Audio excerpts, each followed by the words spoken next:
Bonjour, bienvenue sur mon podcast créatif. Moi c'est Anna, mais vous pouvez me retrouver sur les réseaux sociaux sous le pseudo Enabis, principalement sur Instagram et Ravelry.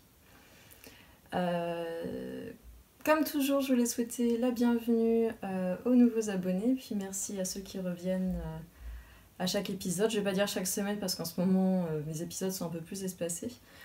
Mais en tout cas, merci à vous tous, c'est toujours un plaisir de vous retrouver. Aujourd'hui, non d'abord, ce que je porte. Je porte le gilet Like a Cloud de Rory Locatelli que j'ai tricoté dans la Kid Silk de Drops, le coloris gris, et dans la base noble de Holzgarn dans le coloris Flint. Comme je fais mes notes la veille, je sais pas forcément ce que je vais porter le lendemain, donc je note pas tout ça, donc je suis obligée de le faire de tête, c'est pour ça que c'est un petit peu dur. Alors, aujourd'hui, on va parler... alors, j'ai beaucoup de projets finis, j'ai 3 projets finis. J'ai 4 projets en cours. On va parler un petit peu de teinture et de boutique. Et puis, à la fin, j'aurai des petits coups de cœur.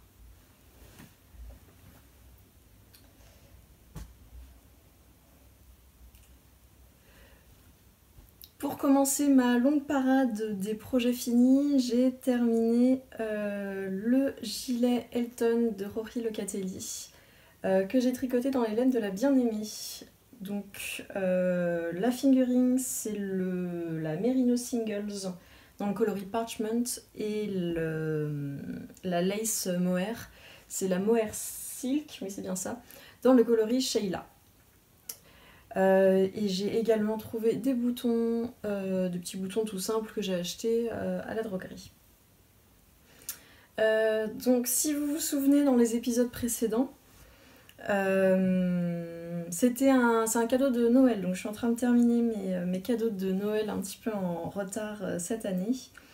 C'est donc un gilet que j'ai tricoté pour ma belle-sœur. Je le passerai bien, mais j'ai un petit peu la flemme de me déshabiller. En tout cas, il est très joli, j'en suis très contente. J'avais quelques doutes au départ parce que avant le blocage, les rayures se contractaient beaucoup et ça s'est bien décontracté au blocage, enfin ça s'est bien étiré au blocage. Là où j'ai juste un petit doute, c'est alors au niveau des boutons. Sur le modèle, en fait, elle recommande... Je vais essayer de vous montrer ça au mieux possible.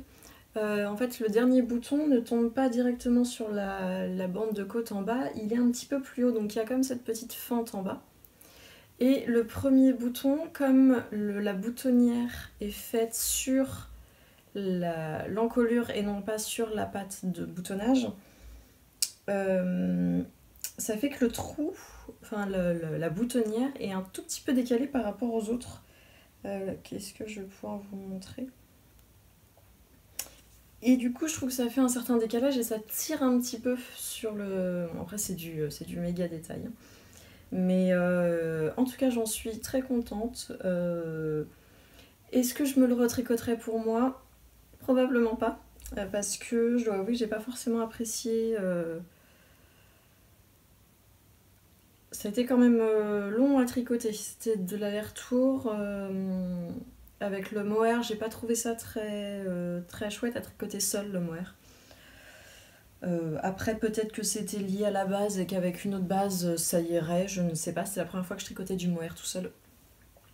Mais en tout cas, voilà, je suis très contente du résultat, très contente de la couleur.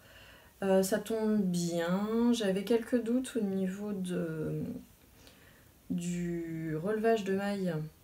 Alors, c'est pas parfait au niveau des emmanchures. Ça pourrait être mieux, notamment là dans le dos. Encore une fois, je sais que personne ne va aller regarder aussi près. Et puis au niveau de l'encolure, ça me plaît bien. Donc déjà, c'était le principal, même si je vois que je ne l'ai pas tout à fait fait de façon symétrique. Mais c'est pas grave. Il est terminé, il part à la poste aujourd'hui parce que du coup, plutôt que d'attendre de voir ma famille pour les offrir, je vais leur envoyer des petits colis par surprise parce que je trouve ça sympa de recevoir des petits cadeaux par colis. Ensuite, toujours dans la série des cadeaux de Noël en retard, j'ai terminé pour la deuxième fois du coup, parce que je l'avais détricoté, le bonnet. Alors c'est le Jason's Cashmere Hat de Melissa Thompson. Alors là, on ne voit rien, mais c'est en fait un bonnet avec des torsades, il est vraiment tout simple, hein, que j'ai tricoté dans la 220 de Cascade Yarns dans le coloris bleu marine 9543. Je l'avais déjà fini une première fois en suivant toutes les indications du modèle et en fait il me semblait trop petit, c'est pour le mec de ma mère. Et du coup j'ai tout détricoté et j'ai recommencé en faisant. Au niveau de mon montage, j'ai monté une répétition de plus. Au niveau du multiple, alors je sais plus le multiple de combien c'est. C'est un patron gratuit, hein, donc je ne dévoile rien de toute façon. Donc j'ai monté un multiple en plus, j'ai tricoté, il me semble qu'ils disent de faire 10 cm de côte, je crois que j'en ai fait 12 ou 13 pour qu'il se replie bien, et puis comme ça en fait ça permet de, s'il veut le porter un petit peu plus sur les oreilles, il peut un peu le descendre et le revers n'est pas trop court. Et ensuite j'ai fait une répétition j'ai fait une torsade de plus avant de commencer les diminutions. Et je crois que même aux diminutions là-haut j'ai rajouté un rang en plus. Ça c'était simplement parce que le trou me paraissait immense. Et donc voilà, alors c'est bleu marine, on voit pas grand chose. Mais donc voilà, je l'ai fait rapidement, je l'ai fait en 2-3 jours il me semble. C'est un petit patron qui se fait très bien. Si un jour je le refais, je me demande même... J'ai failli tomber. Je me demande même si au niveau des côtes, je ferais pas aussi des toutes petites torsades à certains endroits. Je sais pas. Dans l'autre sens, ou je sais pas.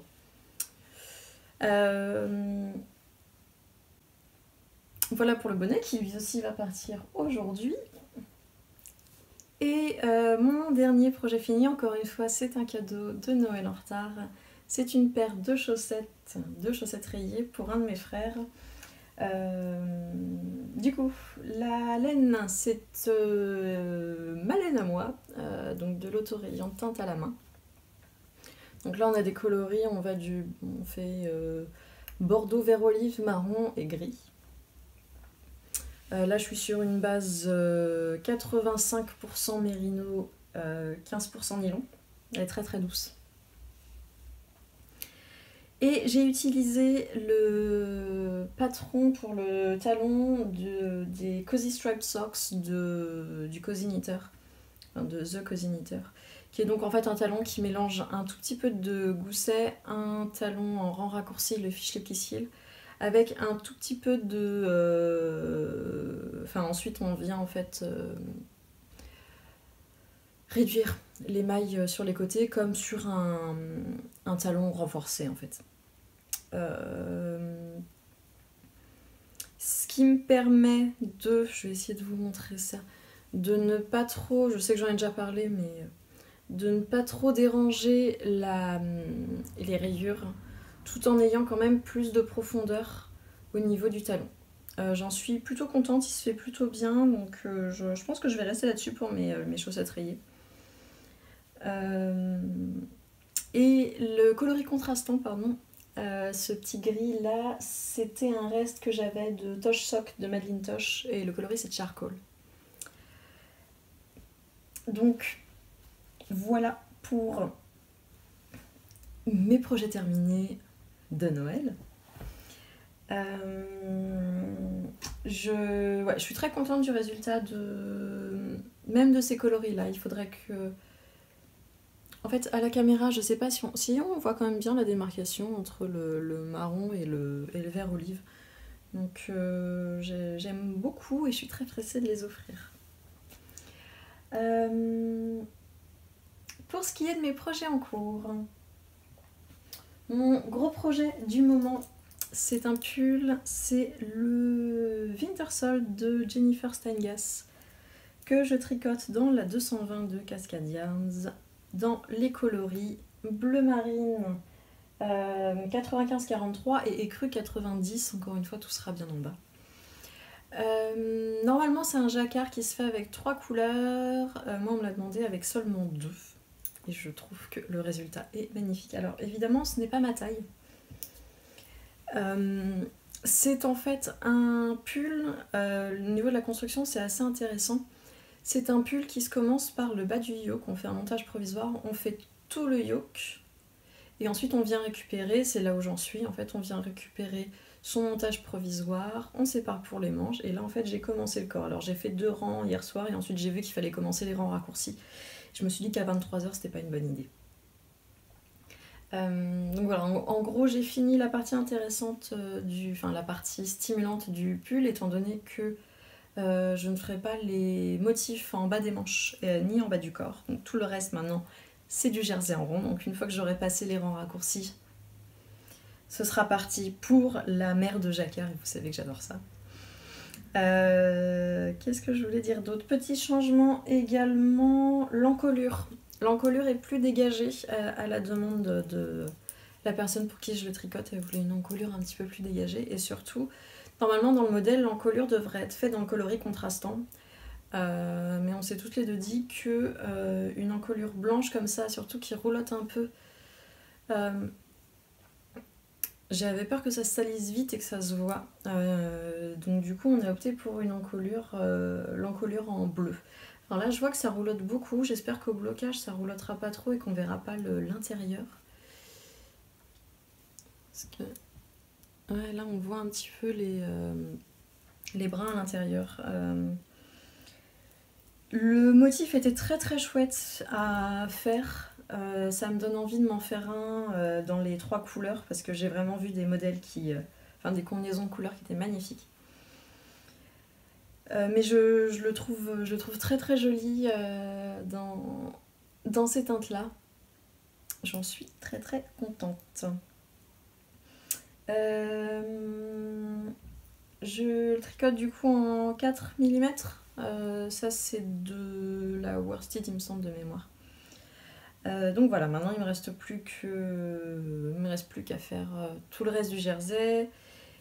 Et puis sachant qu'on fera aussi une petite modification sur les manches, mais ça j'en parlerai quand il sera temps.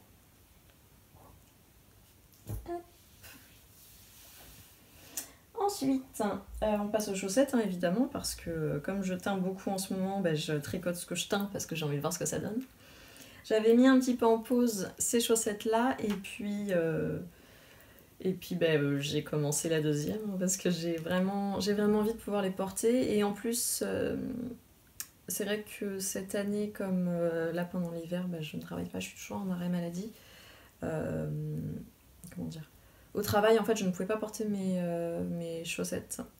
Donc c'est vrai que j'en avais moins besoin pendant l'hiver. Et en fait, là, je me rends compte que je suis un petit peu juste en stock de chaussettes. Il faut souvent que je fasse des machines. Donc je me dis que j'en tricote beaucoup pour les autres. Il serait peut-être temps que j'en tricote pour moi. Donc pour le moment, voilà, j'en suis là sur ma deuxième. Mais ça avance bien. En plus, comme c'est vraiment tout droit, je peux les prendre dans les salles d'attente, dans les transports en commun, au ciné quand j'irai un jour peut-être. Donc voilà. Donc ça voilà, c'est Malène Autorayante, c'était mon premier essai de mémoire. Alors on voit bien que les rayures ne sont pas du tout régulières. Enfin l'espacement des rayures, là par exemple on a une très très grosse rayure beige, alors que là elle est beaucoup plus petite. J'ai résolu ce problème depuis, hein. Maintenant j'ai des rayures qui sont beaucoup plus régulières.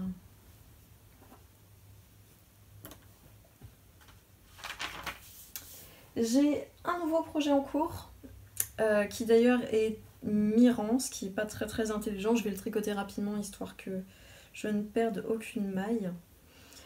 C'est une paire de chaussettes que je tricote pour ma belle-sœur. C'est le dernier de mes cadeaux de Noël en retard. Je la tricote. Alors attendez, il faut que je finisse mon rang.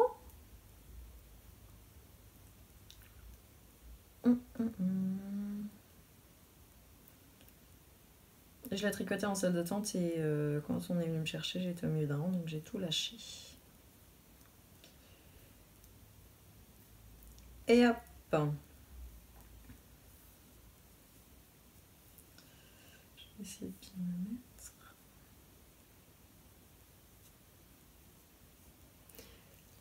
Voilà, le début de la première paire. Il s'agit donc de chaussettes rayées, mais ce n'est pas ma laine à moi, c'est la... Alors, la pelote est un peu abîmée parce que je l'avais dans un sac à projet, mais... Il s'agit de la Signature 4-ply de West Yorkshire Spinner, je sais jamais dans quel sens c'est. Le coloris c'est Passion Fruit Cooler, c'était leur sélection Cocktail Range il me semble. De mémoire, elle est vendue sur Laine et Tricot. Le coloris contrastant, c'est une laine de mon Chip Shop. C'est Sofiana qui, en échange de bons procédés, je sais plus ce que je lui ai donné, des anomarqueurs. Je lui ai fait des anomarqueurs, elle m'a filé un petit bout de reste. Enfin, un petit bout. Il y a 15 grammes, hein, donc c'est quand même un bon bout. Donc c'est de la laine de mon Chip Shop. Elle m'a donné la base, mais j'ai oublié ce que c'était. Et je pense que c'est la physi... Non. Je sais, c'est sa base à chaussettes en tout cas. Il me semble que Physifit c'est sa base rayée, donc ça doit pas être ça. Et je n'ai pas le coloris. Mais voilà, c'est un très joli violet. Je me disais que ça irait bien avec le reste des rayures. Là j'ai déjà fait une répétition complète en fait. Donc on passe vraiment, on a deux couleurs violettes. Donc du violet à un rose, on passe à un vert plus clair et un jaune. Je les trouve vraiment très très chouettes. Je pense que pour le talon, je rajouterai ce contrastant-là plutôt parce que j'ai envie. Et surtout, j'avais vu les chaussettes de... J'ai oublié son nom. Je le retrouverai pas. Mais en tout cas, elle l'avait fait avec un contrastant jaune et je trouvais que ça faisait ressortir beaucoup le jaune des coloris et ça me plaisait beaucoup. Donc ça, c'est la Soxier de Coupe Knits. Le coloris, c'est Sphine. J'avais tricoté la couverture pour ma nièce dans ce coloris et c'est ce qui me reste de tout ça. Sachant que je veux quand même utiliser pas mal de contrastants parce que ça c'est une balle de 100 grammes et j'aimerais beaucoup m'en garder pour me faire une paire de chaussettes également pour moi. Ce qui est chouette avec cette laine, alors évidemment je n'ai plus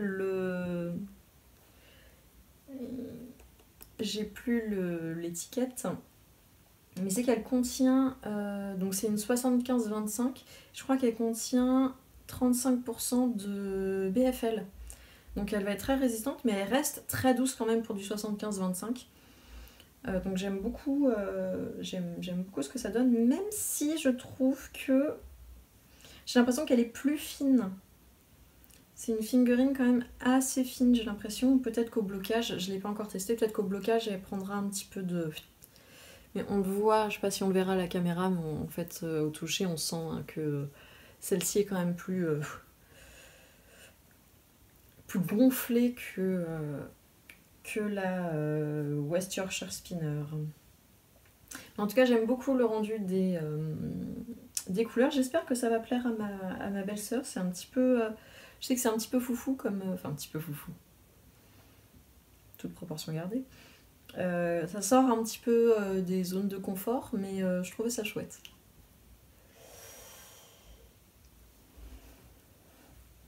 Et pour terminer, dernièrement sur les réseaux sociaux, j'ai parlé, enfin en story surtout, j'ai parlé de ma couverture au crochet, ma couverture de reste.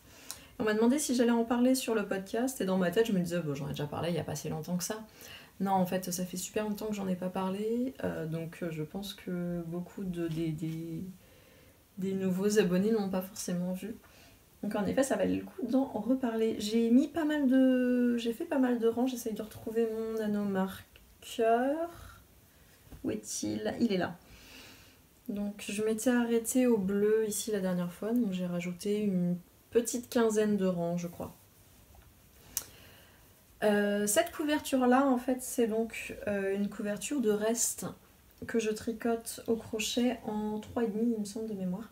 Le modèle c'est la Granny Scrap Blanket de Karen Janine.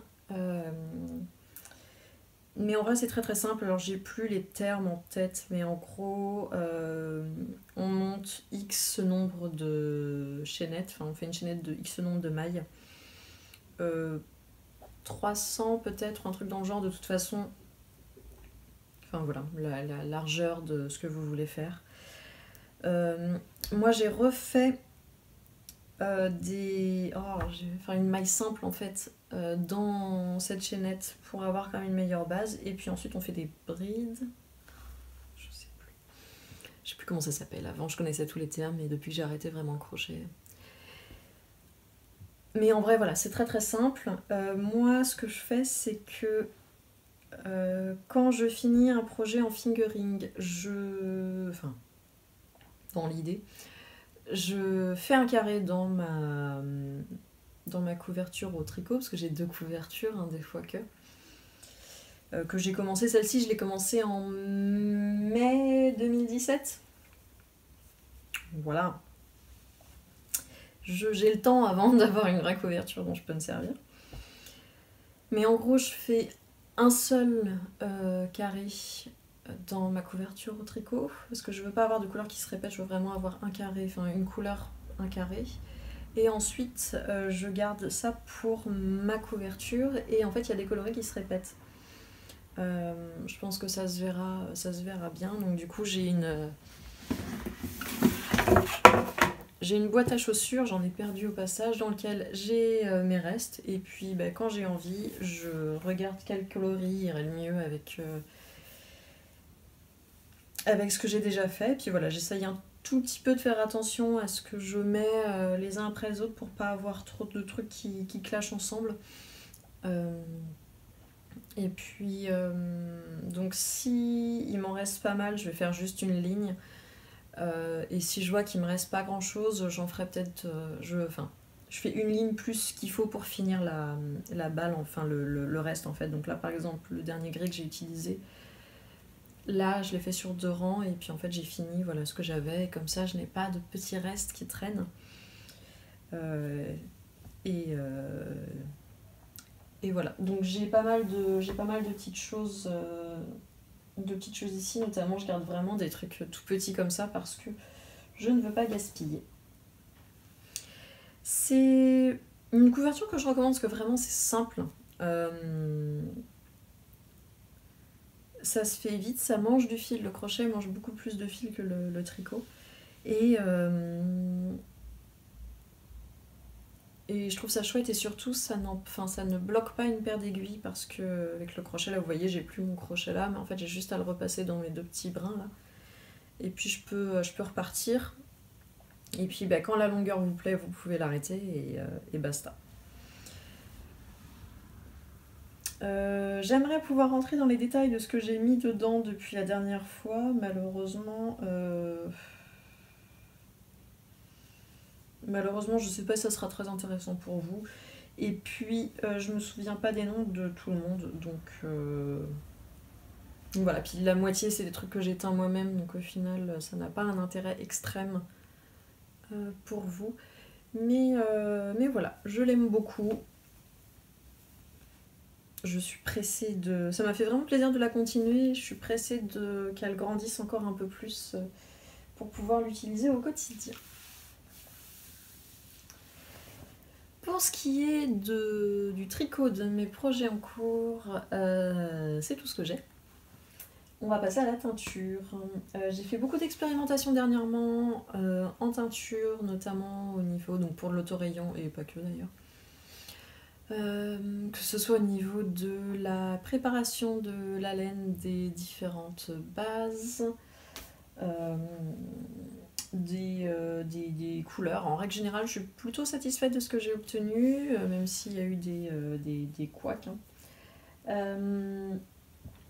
J'ai expérimenté donc du 4 couleurs, enfin de la rayure 4 couleurs en 100 grammes avec un mini coordonné. Je suis pas sûre de proposer les 100 grammes avec un mini, forcément. Ce sera peut-être des 50 grammes plus un mini de 20 grammes. Pour des raisons pour que financièrement ce soit accessible en fait. Après, je sais pas, je réfléchis encore un petit peu ce que je vais faire, est-ce que je vais proposer les choses séparées pour que chacun puisse faire son petit marché. Ce que j'aimerais, c'est que ce soit au maximum du possible parce que la teinture de l'autorayant, ça demande quand même beaucoup plus d'étapes que la teinture habituelle avec des speckles par exemple. Et du coup, j'aimerais rendre ça quand même le plus abordable possible, enfin le plus accessible possible, donc peut-être proposer voilà, que chacun fasse un petit peu son marché pour trouver ce qui plaît, donc je verrai. Donc là, je suis partie sur... Alors c'était ma recherche du corail, malheureusement on est un petit peu plus sur un orangé. Il n'est pas assez rosé à mon goût, mais ça va venir, je vais finir par trouver la bonne méthode. Et donc ensuite j'ai un bleu un peu bleu canard, un peu céruléen, avec un gris très clair et un blanc. J'essaierai de mettre les photos, j'ai essayé de faire des photos pour montrer un petit peu ce que donnent les rayures, dans quel ordre elles se trouvent, parce que ça me semble important de voilà, voir, parce que là comme ça c'est pas très parlant. Donc j'ai déjà ce premier petit chose, je ne sais pas encore si je les mettrai directement en vente, si ça ce sera je les enverrai en test. Je ne sais pas encore. Pour le moment, voilà, c'était des essais. Le deuxième que j'ai fait, c'était une recherche. Je voulais obtenir un doré. Alors clairement, c'est pas doré, hein. Je voulais un doré et un mint. Alors, pour moi, c'est encore un peu trop bleu pour être mint, mais on s'en approche. Et donc ici, j'ai un mélange, j'ai un bordeaux un peu grisé, un beige très clair. J'ai donc ce vert jaune un peu anis et le fameux mint, le mint bleu. J'aime également beaucoup ce combo. Même si plus je le regarde, plus je me dis que ce serait très joli aussi avec un mini dans ces coloris-là, peut-être un petit peu dans cet esprit-là. Mais donc voilà. Donc tout ça c'était sur ma base 85-25. Et puis hier j'ai fait des expérimentations avec une autre base, une base non superwash pardon. Il me semble que c'est juste du 100% Merino. Oui, c'est du 100% Merino non superwash que j'avais divisé en deux. Donc j'avais deux fois 50 grammes. Mon premier 50 grammes est sorti dégueulasse, donc je ne le montrerai même pas. Et du coup, mon deuxième, j'ai ça toujours dans ma recherche du mint et du doré. Donc là encore, on est sur du vert et du bleu du coup. Avec également du gris. Et puis là, j'ai un blanc cassé, un petit peu jaune, mais très légèrement un blanc cassé. Je sais pas si c'est ça, coquille d'œuf ou... Mais voilà, on n'est pas sur un blanc franc. Un blanc franc... Voilà. Moralité sur la non superwash. Alors certes, il n'y a pas de nylon, donc pour les chaussettes, c'est pas vraiment... mais c'est surtout que d'une... à défaire du cadre d'ourdissage, c'est une galère sans nom. C'est pour ça que là, je l'ai mis en balle et non pas en écheveau, parce qu'en fait, c'était impossible. Tout était extrêmement emmêlé. Il est possible aussi que je l'ai un poil trop fait chauffer. C'est peut-être aussi de ma faute. Par contre, je suis satisfaite des couleurs. Mais ce que j'ai découvert dans mon autre essai, que finalement je vais montrer, et c'est surtout pour vous montrer en fait la différence. Ça, c'est deux couleurs. Je sais pas si on va bien les voir. Est-ce que j'ai pas un truc blanc pour vous montrer? Non. Ces deux couleurs viennent du même bain, ont été trempées dans la même casserole au même moment. Simplement que la rouge, c'est du coup la base, c'est une base superwash, et l'espèce de violet dégueulasse, enfin j'appelle ça un violet dégueulasse, parce que c'est pas ce que je voulais, c'est la non superwash. Donc vous allez me dire pourquoi t'as un fil de superwash dans ton écheveau non superwash. Parce que sur mon cadre d'ourdissage, en fait, quand je prépare mes écheveaux pour la teinture, En soi, une grande boucle fait 13 mètres. Parfois, j'ai pas assez pour aller réattacher au départ. Donc je viens rajouter en fait un petit fil d'autre chose. Je fais un nœud pour utiliser au maximum la laine. Et ensuite, une fois que je le remets en écheveau traditionnel, j'enlève ce fil là en fait. Et ça a moins d'importance parce qu'on n'est pas sur un diamètre aussi large. Et du coup, ça m'a permis de découvrir que vraiment, hein, ils prennent pas du tout la teinture de la même façon. Voilà, moi je sais que cette base-là, je ne suis pas sûre de continuer à l'utiliser. J'ai un problème de batterie, je reviens tout de suite. Et donc comme je disais, j'ai expérimenté aussi sur différentes bases. J'ai regardé un petit peu ce que ça donnait sur de la Merino Mesh. Là c'était un reste en fait un reste de bain que j'ai pris. Et j'aime assez cette couleur, hein. Donc, globalement c'était en fait le même bain que celle-ci, mais celle-ci étant super wash, elle était quand même un petit peu plus vive au niveau des couleurs. C'est peut-être aussi la base. Souvent, je trouve que les couleurs sont plus lumineuses sur la mèche que sur la retordue. Et puis, voilà, une espèce un bleu gris ardoise. Et en fait, je trouvais que ces deux couleurs ensemble étaient très jolies. Donc, j'aimerais peut-être faire quelque chose dans cet esprit-là également. On voit hein, globalement autour de quoi je tourne. Donc voilà pour mes expérimentations. Pour ce qui est de la boutique, on me demande quand est-ce que ça va venir. J'y travaille. Je travaille. Je prends aussi mon temps parce que je reste quand même malade. Il faut que je me repose aussi, donc j'y passe pas. Disons que je ne fais pas ça du tout à temps plein. En ce moment, je me pose aussi beaucoup de questions au niveau de l'univers graphique. Donc, je travaille sur un logo, mais j'ai du mal à obtenir ce que je veux. Voilà, j'essaye de me dire que j'aimerais bien que courant mars ce soit lancé. Pour le moment, c'est quelque chose que je me suis. Je vais pas dire fixé, du coup, c'est quelque chose auquel je pense. J'aimerais bien que ça arrive à ce moment-là. Mais je veux pas me mettre plus que ce que je ne peux gérer sur les épaules. Donc voilà. Mais j'apprécie vos petits messages, que ce soit là en commentaire sur YouTube ou sur Instagram, j'apprécie beaucoup. Et pour terminer, on va faire un petit tour des coups de cœur. Alors aujourd'hui, ces coups de cœur sont sponsorisés par Andrea Maori. Si seulement. Mais il n'y a que du Andrea Maori aujourd'hui. Je ne sais pas pourquoi. Je prends mon ordinateur pour avoir les visuels. Pour commencer, le Comfort Fade Cardi d'Andrea Maori, du coup, qui est un gilet en déca, qui est un gilet un petit peu long, sans boutonnage, et avec un col châle, en fait, un col qui a un revers et qui est travaillé en rang raccourci, il me semble.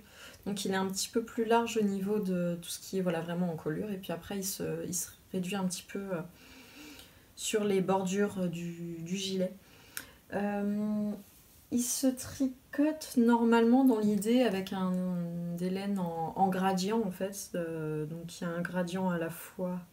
En fait, on part d'une couleur au niveau des épaules, au niveau des manches, on part en dégradé également au niveau du corps, et après au niveau du châle, du col, le col commence par la première couleur des épaules, et plus on va vers l'extérieur, plus on part vers la deuxième couleur.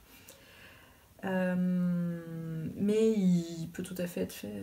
Je pense qu'il serait aussi très joli en uni, c'est ça que j'essayais de dire.